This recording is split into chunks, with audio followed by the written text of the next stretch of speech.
Hi folks, Long War 2 is here. I can't tell you how excited I am about this. No doubt that's going to come across pretty strongly over the course of the next few videos. We're going to start a campaign. I have been trying to make the decision, do we play Commander or Legend or even Veteran? I always play XCOM on Legend just because I prefer the challenge. However, at the moment, because I literally don't know what to expect with this, I've only had a very brief play test. I've read quite a lot of material, watched a few videos, I've had a bit of a play around, but in terms of what the long-term campaign is going to throw at us, I literally don't have a clue. And also my previous experience of like 1200 hours or 1500 hours or something crazy on Long War, the original, on XCOM 1 tells me that these difficulty settings are much different than your usual difficulty settings. So I think we're going to play on Commander this time, and upon understanding the game a bit further, we'll have a subsequent season on Legend, because I definitely want to be experiencing the hardest content that's out there. As you know, I do love a challenge. So let's get started. The other thing is, because there is this mod and a few other UI style mods turned on, I'm not going to be using Iron. I did already have one crash with the game, so I am a little bit nervous about the possibility of the game bugging out. I'm also going to skip the initial cutscenes because I've seen them so many times. I suspect that many of you will have done too, but I will be showing the cutscenes as we start to progress down the campaign because I find those a bit more interesting. Alright, straight into something different here. You can see that we've got quite a large squad here ready to go. Operation Gatecrasher. Wow, that looks different, huh? It is all different. Operation Gatecrasher is different. It's a different mission every time now. It's not the same old tired, well-trodden ground that we're used to.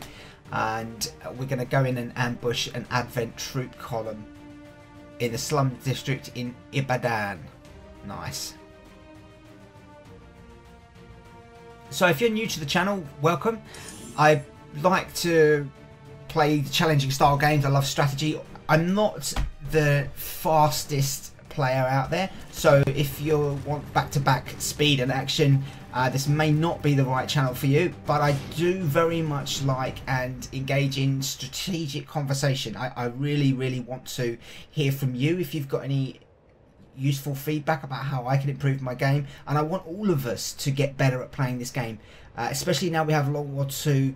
Decent play is key. It's very important, and I find that to be more important than trying to rush through the levels.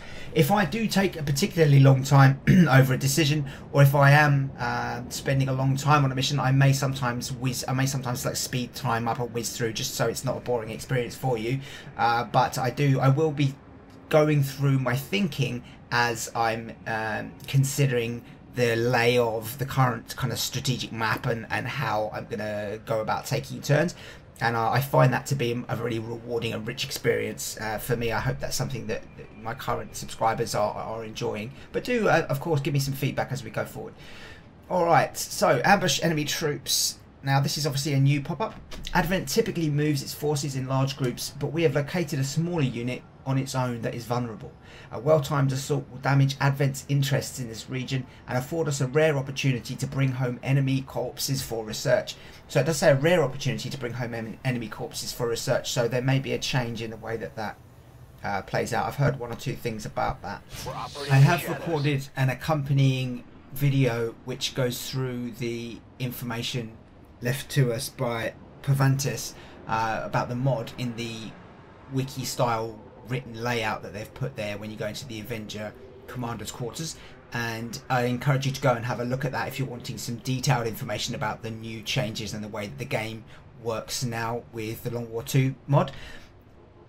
But of course I will be explaining the different concepts and why we're making the decisions that we're making as we go through the game itself and as we encounter new content.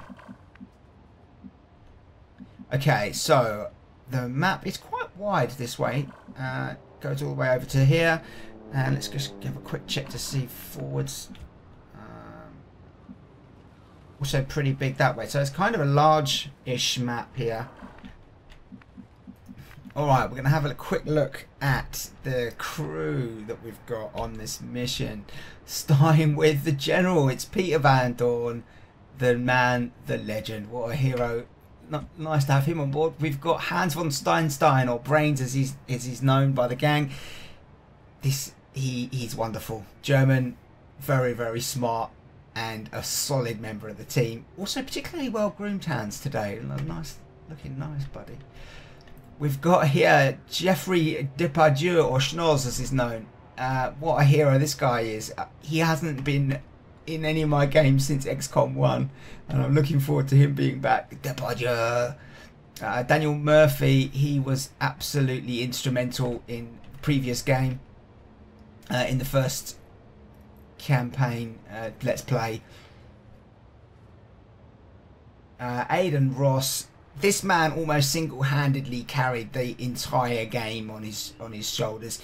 He was an assault, and he just blew everything away forever. We've got Gabriel Blanca from Brazil. Oh, nice to have you back, buddy. Big shout out to Ed, the creator of Gabriel Blanca. Erin Johnson, nice, solid, plays tight. We've got No Mess Ray Brown. And back to Peter. Lovely. Okay, well, let's get started then. If you're new to the channel, again, I do really love the complexity and the variety of character customizations that we can get in this game, and as such it really, for me, adds hugely to the flavor of the way that the game's playing, the way that the story is building and being generated through and because of the characters that we've got playing in our teams, and all of the people that we've got at the base and whatnot. I just love all that. So there's going to be a fair amount of that's not cover. Okay, well, we can move down a bit further. Yes, there's going to be a fair amount of that going on, which is why I wanted to spend just a couple of minutes there at the beginning to lay out the people that we've got on the gang this time around. Okay, but at this stage, of course, everybody is a rookie. Nobody's proven themselves at all. Okay, didn't get any sound cues then. Alright, well, Erin, since you're down there, if you could go and do a bit more scouting for us, that would be great. Moving to designated coordinates. Alright, nothing so far. I want to make sure this building's completely clear, so you can jump down there for us, Peter. And you go, mate. I've got a few mods installed. They're mostly UI tweaks because I didn't want anything to conflict with the massive changes that are implemented by this mod. Oh, it looks clear for us to make a run all the way over there. Can we see on the top of this building? We have done. Okay. So I'm probably going to redeploy it on top of this next building along. Unless we start getting sound cues from the right. Because I'd like to engage from the high ground. We're fortunate actually that this mission has started off with us on high ground and with a few buildings around for us to huddle around and behind. Right, let's get you up top. Oh, you're not going to make it. Right, why don't you come down here with the area? Is that going to be safe? There's nothing which could have blocked our line of sight, so that's not going to reveal. I mean, it might reveal a pod, but it's not going to get us spotted. That's the point. Okay. Okay, why don't you just come over to there, Ray? No need to ask twice. Daniel, give us a bit of overwatch. All right. Eyes on the prize. Moving to designated coordinates. Get you up there, a bit ready for next turn. Okay.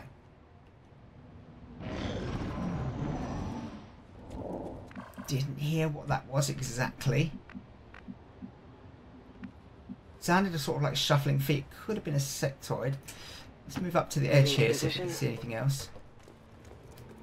Should give us visibility. It hasn't. Okay. So given the sound cue was coming from this direction, I was going to say it's probably under here, but we can see most of that. Oh, we certainly heard that from a long way off then. Alright. Never mind. Onwards. Onwards, gang. I'm on the move. Oh, he spotted something. Oh, don't tell me it's right below us. Oh, no. The Advent officers seem more capable than the grunts. We're not sure whether to chalk it up to training or stricter mind control. Yes, I feel like you've said that somewhere before. Sportelos. Let's go, Schnoz. Roger that.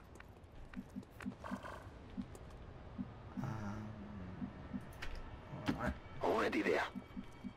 Now, we're not going to have a full firing line from up here because there's not enough cover. But let's get up to where we can for now.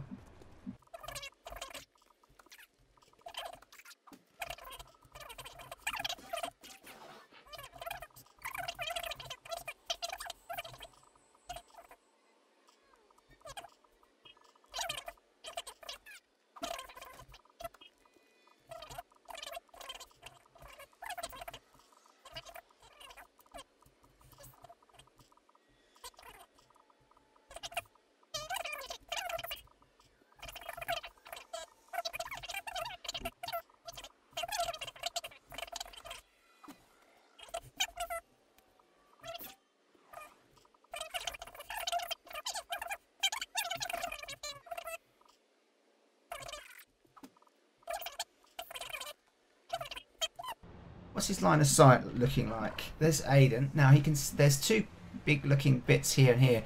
They're going to scatter. If any of them run that way, from here, he will get a shot. If any of them come that way, or indeed if any of them go further out than that. So I feel okay putting him on Overwatch 2. All right, let's start this fight. Well, we got 66 on the Advent Troopers. Not the greatest shot ever, considering the amount of high ground we're on here. But Daniel's not a very good shot, sadly, at the moment. Oh! Straight in the back of the head. Buddy, that was amazing. They found us. That's right. These guys make up the bulk of the Advent forces we've dealt with. Unlucky, Aiden. They're well equipped, but their obedience makes them predictable.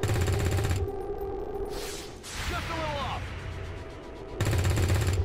Nice. Alright, so got a few hits in. Only killed one of them, which isn't ideal.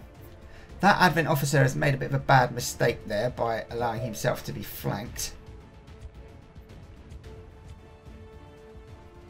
He, in fact, is immediately in a flanked position. That trooper is just a basic trooper who hasn't got the greatest of aim, of course, so hopefully not too much of a threat. That surveillance drone is closer and quicker, so we should try to deal with that if possible. So one change is cover is now more effective, and I'll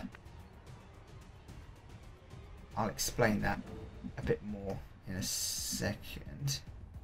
So let's first of all take. Oh, it's a shame because I wanted to shoot at the drone with hands because he's got such a good shot. But let's take that flank shot. Make sure we can delete that officer first of all. Nice work. All right, cool. So if I no, he hasn't got. None of them have got a shot on that guy in cover.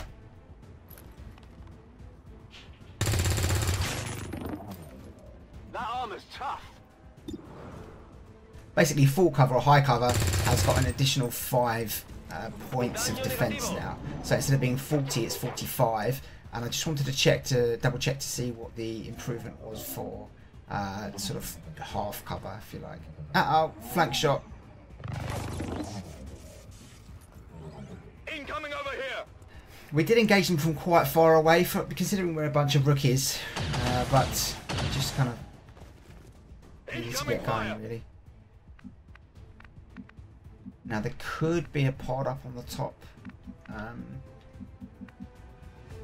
also it's a nice spot to get shooting from. Right, can anybody up here get a shot on that guy in the distance? It's very doubtful, isn't it? Alright, I don't want to move too far this turn if possible, just because of triggering another pod. It's quite likely. But at the same time, nobody's got a shot on that dude. Who's got a shot on that guy? It's going to be really bad. 21. Can you move up to more full cover? You can. There's no Overwatch. You're not a bad shot, Peter. So it's just a few degrees. Okay, let's take that move. See, might trigger something else. Hasn't. All right, 21. What's the grenade saying? You can just clip him. So give us that. Lovely. Throw a grenade! Hopefully that's going to block the cover in front of him. Definitely won't touch that bit at the side. Cool. He's got some loot. There's quite a lot of loot available now, I've noticed, which is great. Right.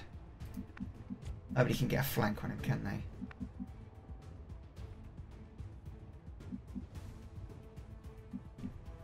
Alright, let's get someone up here to deal with that drone first of all. It's down. Lovely. Now we can start to take a few speculative shots. We've got enough people that hopefully enough shots on this guy might turn up something. Andando. Moving out. Verstanden. Rück ab. Gebe Feuerschutz. 11%. That's the worst thing ever. 16. we're not going to hit anything at 16. Can we flashbang him? Yeah. I don't want to grenade him for those last 2 points because we'll definitely lose the loot. And we'll also lose his corpse. And from that message at the beginning, and somebody on another channel said, I don't really want to kill him if we can avoid it. 15%. All right, let's take 15%. Cross our fingers. Like a 1 in 6 or something. Oh, I did a point of damage to him. I can't believe we actually hit him. 10%. You can just go on Overwatch. Don't want to move out too much further. Every square further along we go is like it means that there could be a pod. So let's not go any further if we can avoid it. 19%. Ooh, that's almost 1 in 5. Got a bit of luck. Boom! First pod down. Very, very nice, gang. That is delightful. Ooh. What the hell's going on? Oh, wow. No respite for the dead. The aliens have found a way to mind control them now. So as you can see, the AI on the sectoids has been improved. So that pod isn't even necessarily active. There's a pod back there with a sectoid in it, and it isn't active. But the sectoid has summoned a Psy zombie for us to deal with. Alright, I want to start making a move in on that loot. So this may trigger the sectoid pod. It hasn't, which is quite cool, because next turn we can now move up and grab the loot. It is going to mean he cannot shoot this turn and reload and get the loot and shoot next turn, if that makes sense.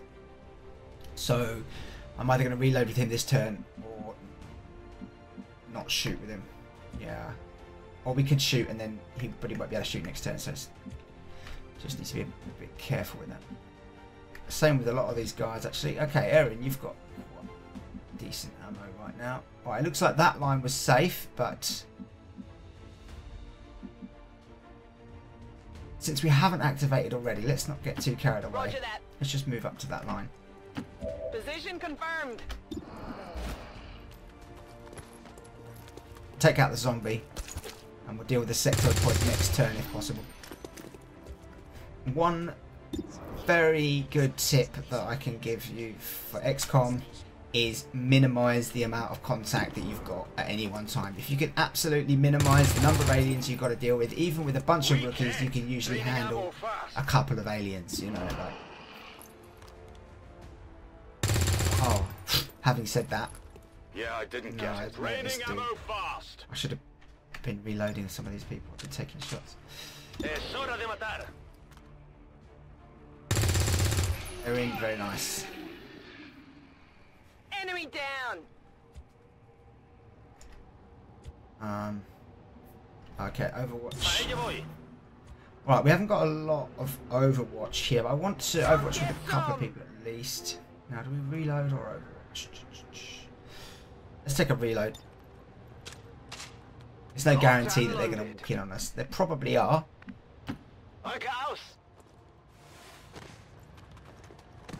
Cheeky little slide down the drain pipe. I like it. Here they come. Oh, they were activated. Okay, interesting. Wasn't off. Oh no, no, here they go. Okay, good. Although they bear some resemblance to the sectoids first encountered during the invasion, their genetic structure now Get him, get him. DNA. They are stronger than ever, with an even greater psionic potential. Oh well. You gave it your best shots, folks. Okay, cool. Well, we want to get that loot. There may, of course, be another pod out there, and since we didn't deal with the sectoid, that's not ideal. But we would prefer to not blow up that sectoid corpse if we can deal with it. Alright, you need a reload rate. Ready to rock. Wow, the only way across there is through this little hole or that bit. So you can move, Peter.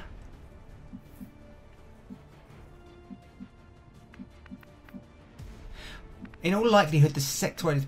Well, I don't know the AI well enough, but it's semi-likely to do some kind of psychic power, like mind control or panic someone. So what does that mean? So that means we can possibly flashbang him on the following turn if needed. This isn't really a safe position because it could be flanked by the sectoid. But I want the loot too much. Let's be greedy. Heading to that location. Let's be greedy and see what. We've got access see here. what pain that caused us. Oh no! Look, he's got a grenade launcher, a gunner. Oh dear, that's the nasty looking pod. Hair trigger. Okay, let's hope that hair trigger was worth it. Got it. Oh dear.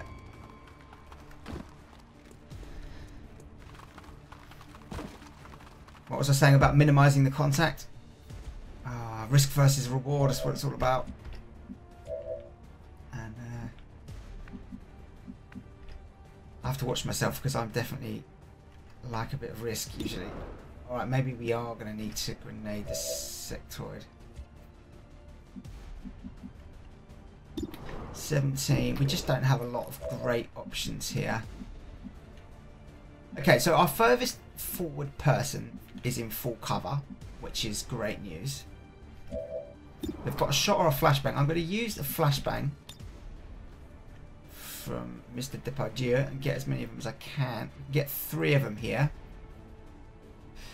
which is great. Unfortunately, the sentry is still not hit. I hate these sentries. Look, it's got 70 aim and he gets a free overwatch at the end of his turn. So we could instead flashbang the gunner and the sentry. The gunner's got a heavy weapon which can kill people very easily because it does so much damage. The sentry is very accurate. The engineer's of course got a grenade launch. No, I don't think we want a grenade in the face. So let's. Oh, there's another sentry there. Oh, that's made the decision for us. So we can get 3 of them with this flashbang, which is nice. That will stop the grenadier at least. So he's in full cover, which is cool, and we can. The rest of the people are in half cover, but they're in a bit of a line. So, oh wow! I'm wondering if that's going to encourage them to come forward into an Overwatch trap, but it's probably not. In fact, this might be a good time, a good turn to move up on them. Yeah, why don't you keep going, Blanca? I'm pretty confident that this is the last pod. Oh, these 2 are the last pods. Maybe we do want to. Maybe we do want to blow up that sectoid after all. 2 to 5 damage. Probably. Odds are it's not going to kill him, so I'm just not sure if that's a good shout. You've only got 17 and 17. All right, I've made a decision. Just head up here. We're going to get a lot of incoming fire happening. Alright, Overwatch for you. Overwatch. Sorry, reloads. Yeah, let's get some reloads and Overwatch in the place. Reloaded. 10%. Erin. Not a very good shot, really. Alright, Aaron, you can move up here as well. Good to go. Okay, Overwatch for you.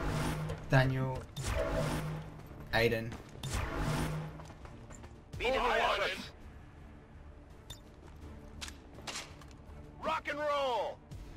So one change that you may have noticed already is the starting rookies have multiple utility slots, and they start with a flashbang. Oh, here comes a sectoid. Yeah, he's doing with psychic power. That's good news for us. Oh, bugger. Apart from now we've lost our Overwatch. Also, if somebody panics and makes a run for it, hands may now shoot them. So no panicking, please, gang. I'm alright! So yeah, all the rookies now start with a flashbang and a frag grenade, which is really cool. I just think it's makes so much sense. It's so useful. Yep, get him, get him. Oh, come on, Aiden. Someone, please. Missed the target. Here comes a sentry. I was shooting at someone in half cover. Oh, he's shooting at hands.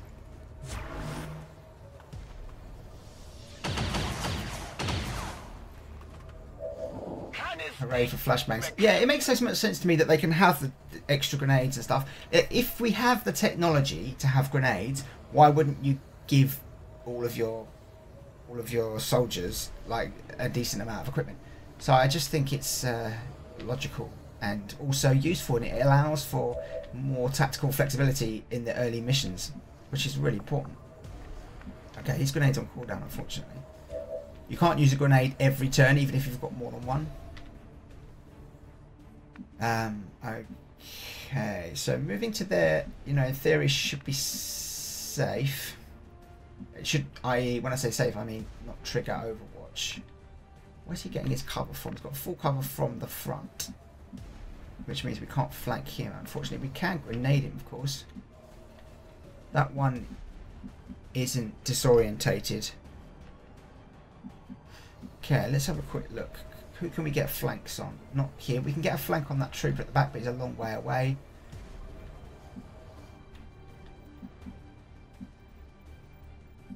Yeah, they're in really well fortified positions here. Because the heavy cover or high cover gives you better defense now. And also because frag grenades, as in the original Long War, don't penetrate cover. I.e., if I place a grenade here, let me show you if I can reach. No, I can't quite reach. If you place a grenade here, the explosion won't go past any cover that's there. So you actually, same way the flashbang works basically, or some of the other different sorts of grenades, you actually need to hit them on an exposed flank with the explosion blast in order to damage them. So that's worth noting. Okay, cool. So we can get that sentry by moving to there, getting a flank on. That's affirmative. I prefer that position because there's a little bit of cover here in case somebody decides to run up the corner way. 65%. Erin, you're really not particularly good at shooting, but oh, Christ! How many grazed shots do we want to Draining have? ammo fast. That wasn't cool.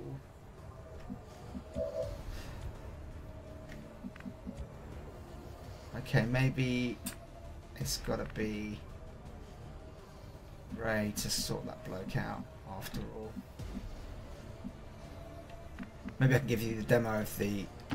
Roger that. Okay. Maybe I can give you the grenade demo now. So, for example, if I grenade it like this, it won't... Well, it hasn't, for me, hit that guy. Here, like you can see he's not gone red. That guy's gone red because he's only got half cover and it's going to explode over the top. But in order to get this guy, it needs to be more like that, which is, you can see, is inside the building. So just bear that in mind.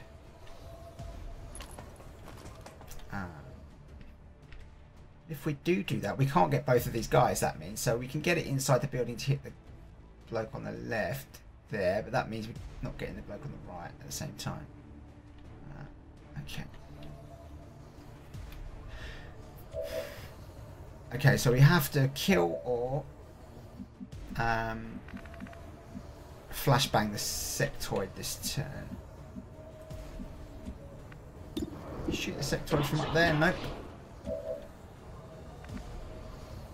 Hands is on Overwatch. It's very important. Realization. Okay, so let's flashbang that geezer. Okay, great. We can flashbang 2 of them. Okay, we'll do that. Out.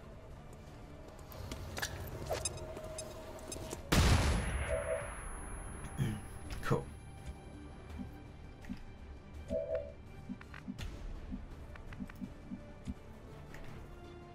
So who have we got left? 1, 2, 3, 4. Alright, we've still got 5. Yeah, let's try and take this guy down. He's not really the priority target, but he is flanked, so I want to take any flank shots that we can get at the moment. Hostile neutralized. Need to get a closer look. So you could move right up on this guy were it not for the fact that he has Overwatch on in the place at the moment. Okay, well let's get Blanca up to this edge point. Confirmado. I said that should be a safe move, and it is. What sort of shot have you got on that guy? See, only 35 is pretty rubbish. Wow, we're using a lot of flashbangs here.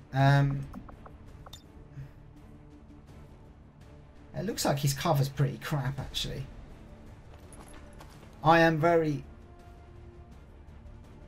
Okay, let's have a better look at this. If we can... I'm very happy to use our resources on taking out sentries there because I absolutely hate them. Yeah, I'm looking at this and thinking we can hit the sentry and destroy the cover of that guy. Yeah, no, he's actually behind that piece. He's behind this piece here. And we can't get that. Alright, so new plan.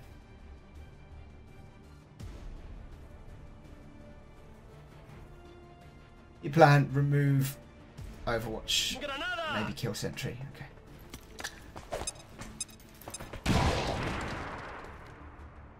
It didn't get rid of his cover, sadly. But we are in the position where we can move up now into a flank. Maybe? No? I don't think we are, actually.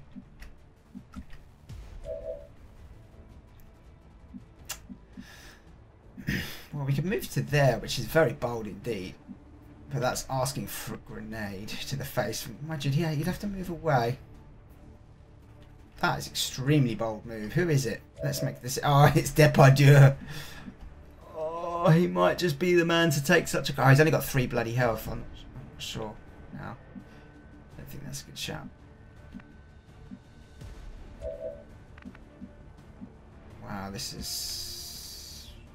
tricky.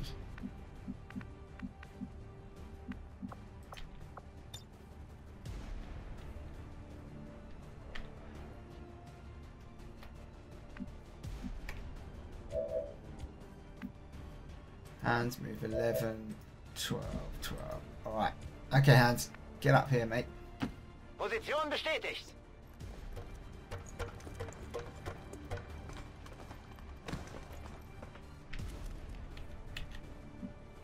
It's nice having this high ground. Alright, we've already flashbanged those 2 anyway. Alright, mate, just come over here ready for next turn. Wechsle Position. So that sectoid's a problem. So the 2 big problems we've got, well, we've got so many problems, but the sentry and the sectoid, it would be lovely if we could deal with those. We can't take up that easy, nice looking flank there because this guy could just move to here, this corner, and flank us. That corner position, as dodgy as it is, actually might be our best move. It's going to encourage him to potentially move. I'm just going to do it. It's risky, but we've got heavy cover from 2 sides, and it's going to mean curtains for that sentry, which is something I really deal with. Could be something on this one. All right, now then, we just need to. Of course, the sectoid is flashbanged, so is that guy. So the real dangers now are the gunner and that sentry. So we've got to do something about them. Affirmative. Moving out.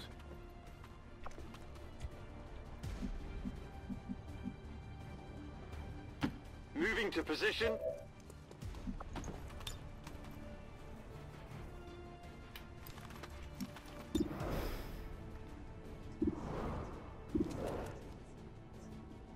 Yeah, Overwatch time. You've got a flashbang, which is great. So can we get both these guys? Come on, tell me we can. I thought I just saw it. Oh, well, that's one of them.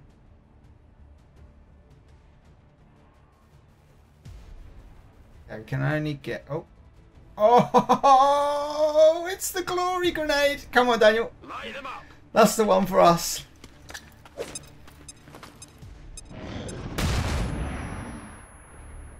Oh, that's good.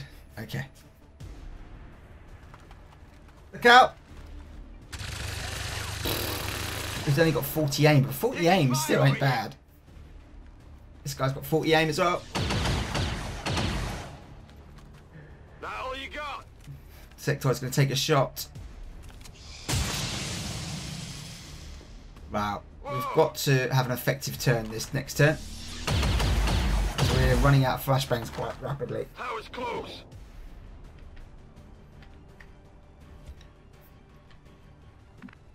Alright then. Now you can run in even more now.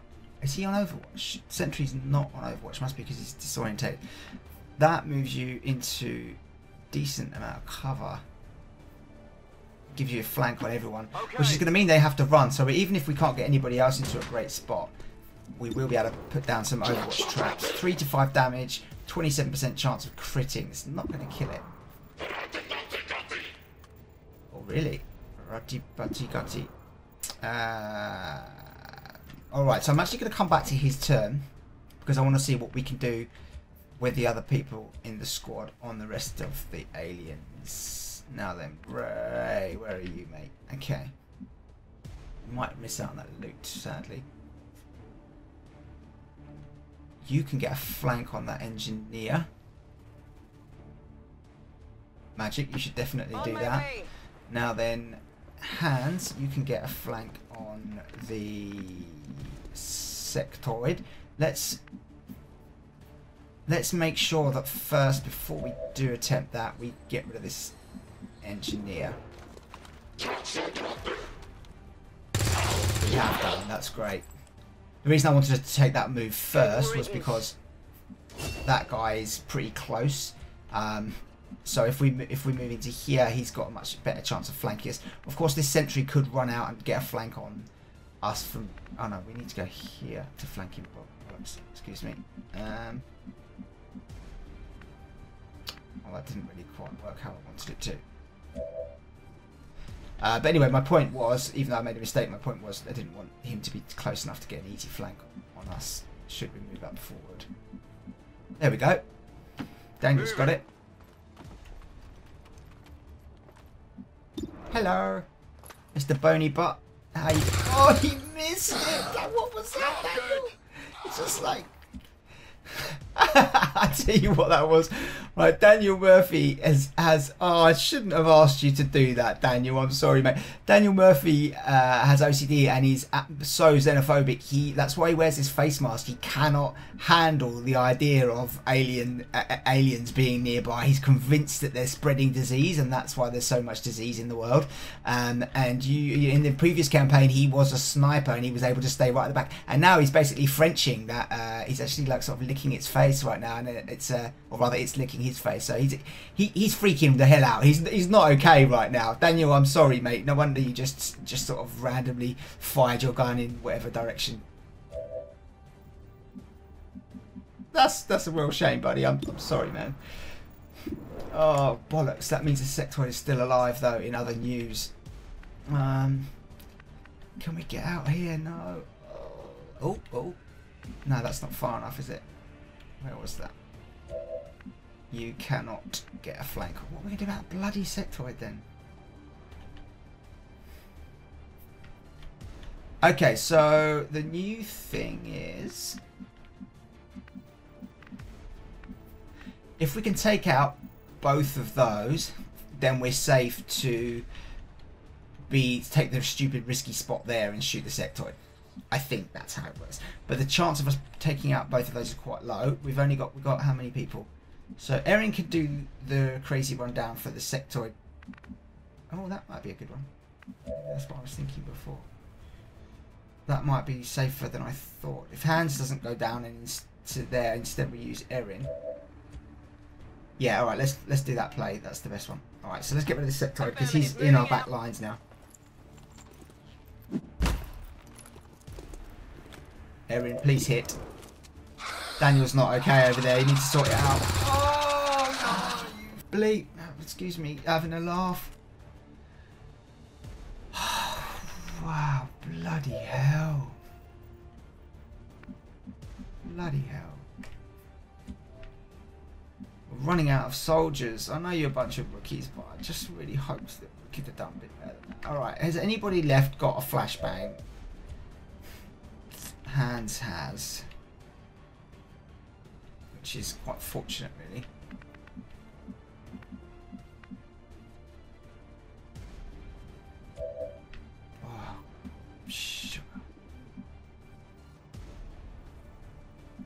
He's going to no longer be flashbanged on his turn. So we really need to deal with him. I'm on the move. Alright, that means I'm going to grenade here with Aiden. I don't care if we lose the corpse. We're probably not going to kill him with... Actually, if we did randomly kill him with this shot, that would be quite nice for us at the moment. We haven't got enough people. 2 damage. Okay, but that does now mean that he is killable. Did we happen to blow up that cover? No. Okay, cool. So he should now be killable by Depardieu. Oh, unlucky. Target eliminated. So nice. Right then. Now we've got 3 people left. It's Blanca. Here comes Blanca. What's he gonna do?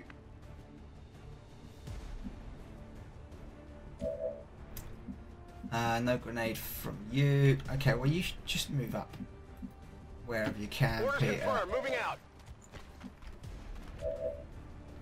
So sadly, Blanca can't quite like get in there. Can kind of take up that position. Let's have a look, see if that gives him a shot on that trooper, that sentry rather. It doesn't. What does give him a shot? I mean, he's in full cover though, unfortunately, and we don't have a grenade here.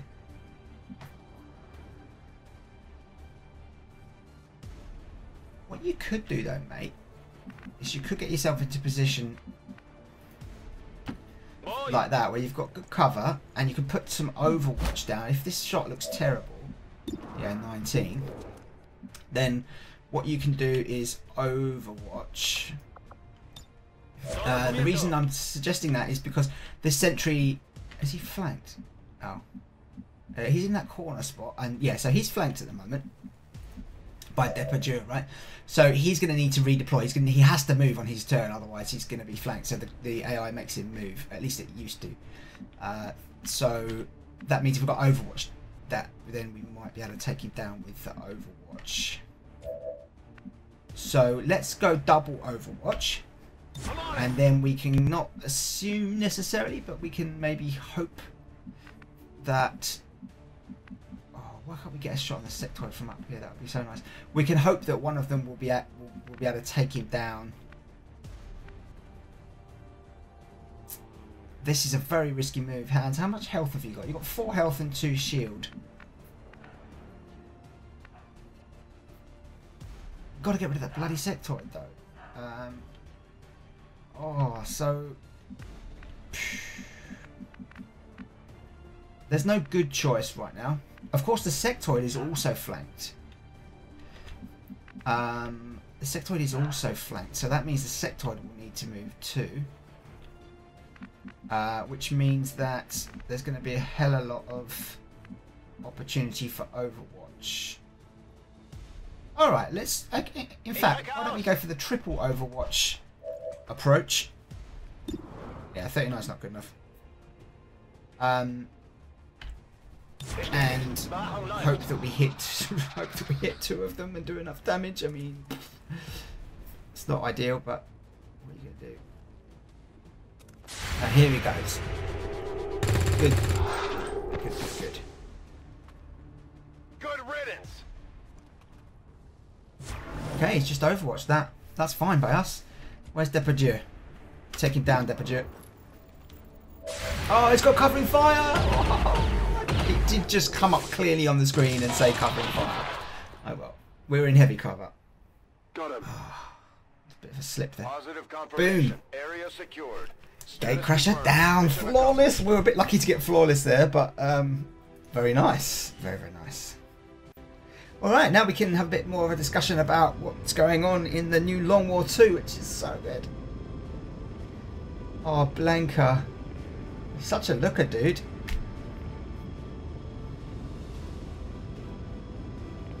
I'm so happy with the squad that we've got. We're going to have a much larger roster. So giving you a kind of very high level, one sentence overview of some of the changes. There's changes to classes, and more perks. I can't imagine the aliens are too happy. Thanks, Bradford.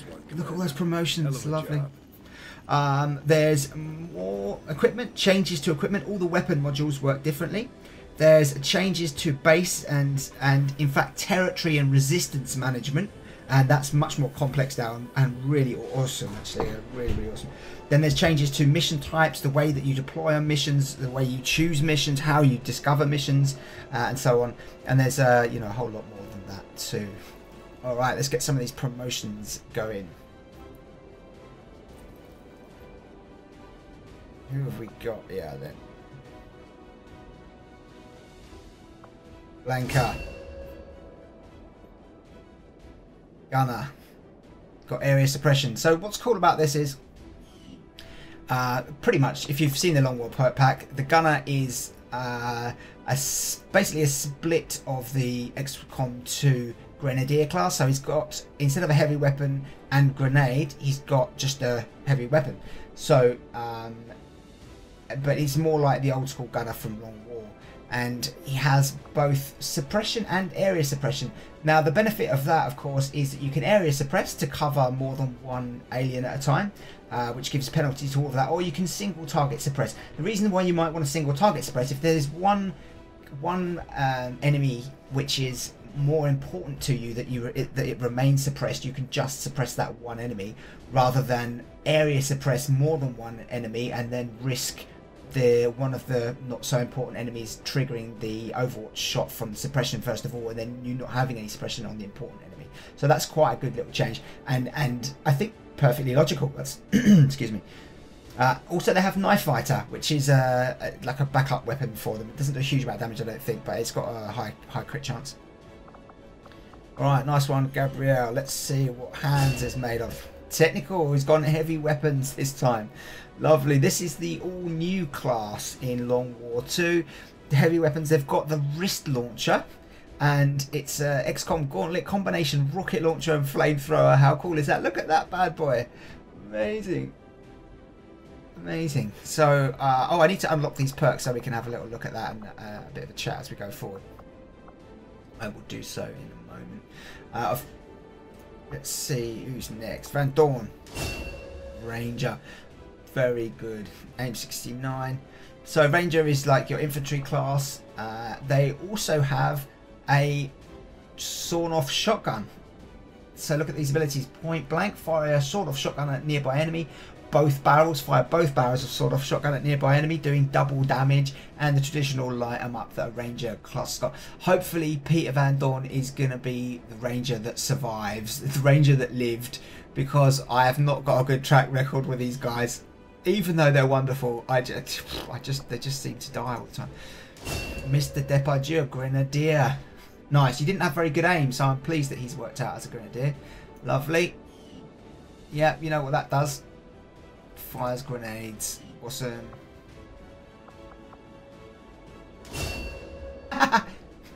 Daniel Murphy, sharpshooter, as before. Daniel was sharpshooter in the last campaign. Although, unfortunately, he's a sharpshooter with ridiculously high mobility and bad aim. So that ain't good. Bad aim sharpshooter. What are we gonna do with him? I'll have to have a think about how he's gonna pan out. Looks like he's got the pistol as well. Oh no, that's the hollow targeter. New piece of equipment. It gives an aim bonus, as hollow targeting has always done. Gives an aim bonus to all attacks on the target, but you use a bit of equipment. It's quite. I'm glad that it's actually a bit of equipment. It's almost like he's going to use a bit of equipment on something, and then you're going to notice the rest of the squad will be like, oh yeah, look, we can see that thing a bit better. It makes more sense to me.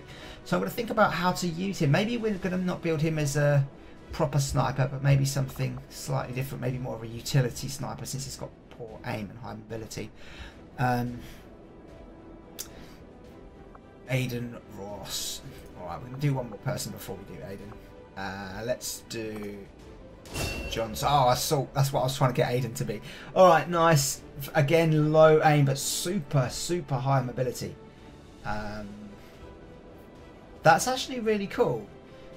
You don't need that much aim when you run right up to something and shotgun it in the face, so I'm happy with that. Nice one, Erin. So the change here is the stun from the arc thrower. And I haven't yet tested that, but we've seen that from XCOM 1. No doubt see how that pans out pretty soon. Shinobi, Ray Brown. Lovely is the stealth class with the all-powerful flesh and sword combo. It's been equipped with an SMG, and I do sometimes quite like to give him a shotgun, actually. Alright, let's go and see what Aiden has been promoted to. But first, laser sight is the same as before. Critical hit chance +5. We've got PCI. There's loads of new PCI chips now. PCS chips, sorry. And this is a psi chip, so we'll be saving this for much later in the game. This implant gives a soldier greater psionic capabilities, very nice, and a hair trigger. So this is slightly different. The soldier gains 5 bonus aim on reaction fire shots. So that, what I'm adoring so much about Long War 2 is all the changes are sensible, logical changes that make sense. It fits together well. It feels real. I can't describe it to you exactly, but when you play it, you will understand what I mean, I reckon. Like, the hair trigger before gave you a chance of just killing an enemy outright. Why? Because you get your shot off a little bit quicker. I mean, maybe that's because you saw a gap in the armor or something, I'm not sure, but it felt quite overpowered and when it went off, and it felt a bit strange really that you got that from hair trigger. And stock before gave you guaranteed damage from having a stock, which essentially is something that sort of helps you, I guess, be more steady and aim a little bit better. So I can see the logic behind those things, but sometimes, you know, a shot's going to be too hard to hit, and so guaranteed damage is a bit of a cheat in a way, I think. So here, hair trigger giving you +5 bonus aim on reaction fire shots is perfectly logical, because you're going to get your shot off quicker when you need to be quick in a reaction situation. So amazing, amazing. Bunch of corpses as always, and some supplies and whatnot. We still took home 7 trooper corpses, which is cool, and the sectoid corpse. So I'm pretty happy with how that mission panned out. Incoming transmission. Alright, you can immediately see the difference here. We've got Commander's Quarters is lit up. So let's go there and see what that's saying.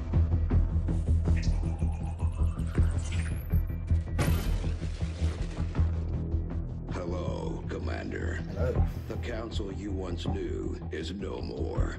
Its membership have all sworn loyalty to the Advent administration. With one exception. It is good to see you again. In the days since your capture, I have done all I can to aid the resistance from the inside. It was these resistance operatives that provided the intel leading to your recent extraction. As of now, resistance forces are currently somewhat disorganized.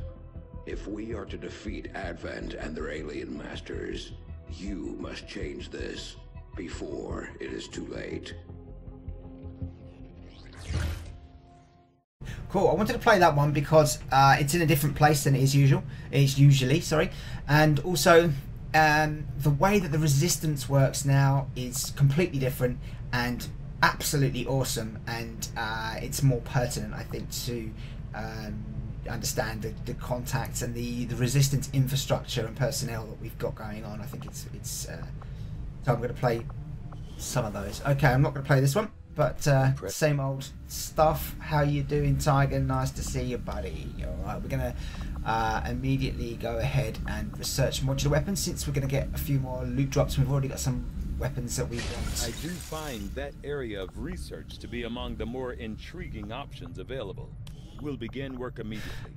I'll send word when a complete report is available. Thanks, Ricardo. Okay, so I just want to point out a couple of little changes here. We've got now basic research and engineering research. They take quite a long time, 24 days, and well, both 24 days, and they essentially give you a bit of an upgrade to your overall ability to do that thing. So basic research will improve our overall research speed. It's almost like adding a pseudo scientist to the crew. As you see here, it will not be a brief effort, but when finished we will be more efficient in our future research efforts. This is a project we can repeat multiple times, so that's really, really good, and gives you another thing to focus your time and energy on, and another annoying decision to make. Same thing here applies with engineering research, except for it applies to the manufacturing of hardware. Ability to test manufacture hardware, there you go, and you can also do that multiple times. So I just wanted to quickly cover that. Dr. Shen's constant vigil over my activities is starting. Let's go in here and get Commander, to the armory. I saw Tygan muttering to himself in one of the corridors. I'm not sure he even noticed me. Okay. Bradford trusts him, but I'm still keeping my eyes He seems open. like a pretty solid dude to me right now, Shen. Okay, so we've got facilities and stuff here. This is all pretty much as you'd expect. A change that is key, I think. You'll notice we've got AWC here available. It's got the same cost as the Guerrilla Tactics School, and it allows the choice right at the beginning of the game. You can decide, do I want to go Guerrilla Tactics School, and do I want to start the ability to unlock the officer training path, and do I want to unlock the access to leveling up the guys and all the good stuff that the Guerrilla Tactics School brings, or do I want to go straight for the AWC, and do I want to get the ability to recover soldiers faster? And for me, I love this game and I'm getting better at it all the time, but I am forever cringing and worrying about the amount of injured troops I've got. So I'm going to go ahead and build the AWC first of all, and really I think that comes down to choice. I'm not sure whether or not at this stage, we've only just started playing this Long War 2, I'm not sure if there is one definitive always make a choice there, but for me I want to get the ability to recover wounded troops faster as soon as possible, and I feel like I can wait to upgrade rookies. We'll just take rookies on missions and stuff to level them up. Hopefully that isn't a terrible decision, but we'll see how it plays out. Let's go check out the armory. All right, so we've now got a few new things. Let's go and quickly promote Aiden to the last remaining class of specialist. We've got a very different Aiden Ross in this campaign, no problem. Okay, so he's starting with hack, and of course has the gremlin. What I love about the Long War 2 style specialist as opposed to the vanilla XCOM 2 specialist is you start with hack, haywire protocol and aid protocol. I think that's really cool. It's logical to me that if you have the gremlins and you can do things like hack the lock boxes and hack those scanning posts and whatnot, that you should be able to also hack other things. So I love that that's the change that you get there. It makes them a bit more useful straight off as well. So nice one Aiden. Okay, good. The good news is we don't have anyone injured right now. Oh, that's good. We've got, as you can see, a much expanded roster. We've got, I don't know how many people there. What's that? About 20, I would say. Which is nice. We want to get these rookies upgraded as soon as possible. Got any real duds? I'll have a look through here, but I can already see some of my favourite names in this lineup. Quick shout about soldiers for the first few missions here. If you've got any soldiers that you would like me to add to the character pool, please do let me know. I'm only going to be taking on names and builds for probably the first sort of 4 or 5 episodes. So get in there quick, and I will add them to the character pool. And they may well crop up during the course of the mission, during the course of the campaign. But I have to believe Valen is still out there somewhere. She wasn't the type to let the collapse Thanks. of XCOM Right, stop we're her busy at the research. moment, Bradford. Thanks, man. Okay, so just wanted to quickly point this out. The XCOM archives, I've gone through here in a separate accompanying video, but this is where you would come if you want to get a bit more information about all the new concepts that we've got in Long War 2. So that's the place to go. The other thing that's interesting is that I love the fact that they're now making use of the commander's quarters. I barely came in here in the past, but now we've got, this is our resistance management resistance overview management screen, and we'll see each different region will stack up along here. It tells us a high-level overview of the strength of Advent in that region, the number of resistance contacts, the number of resistance personnel that we've got in each haven, as well as the jobs that those resistance personnel are assigned to. At the moment, that is 2 on supplies, 2 on intel, and 2 on recruiting, with 0 on hide. And that's the amount of income that we're getting at the moment from that region. So let's quickly go in there.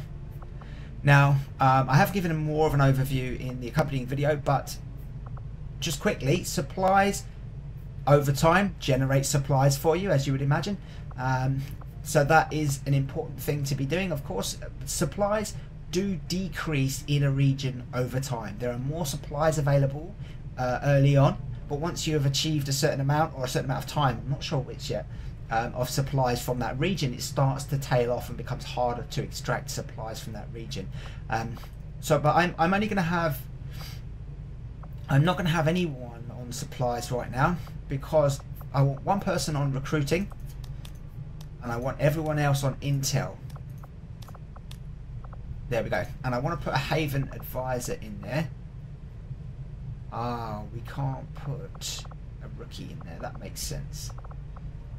Alright, so briefly, the Haven advisors, you can put in a scientist, a engineer, or a soldier, and they give you supplies, recruits, or intel bonuses, right?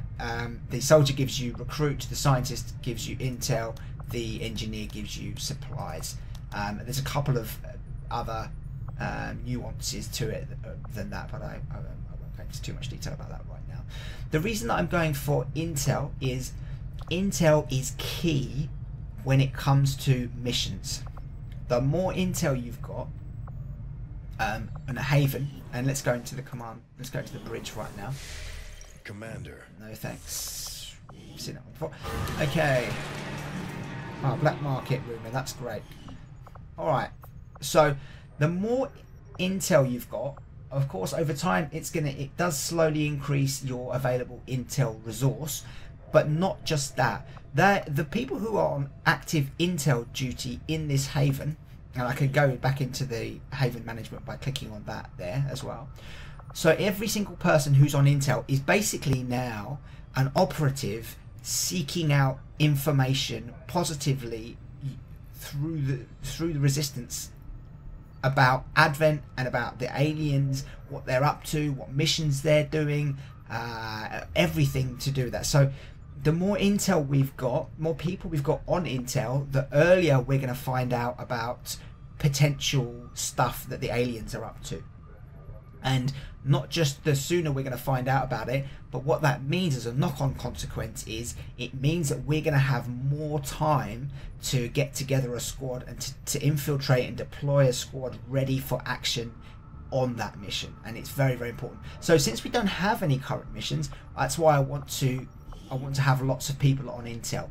I also want to have one person on recruit, because I love the idea of there being a chance of gaining, and from recruiting you can gain soldier recruits, you can gain engineers or scientists, you can gain more resistance operatives that you can then add to here, and they can get more jobs. So I want to make sure I've got somebody on recruiting.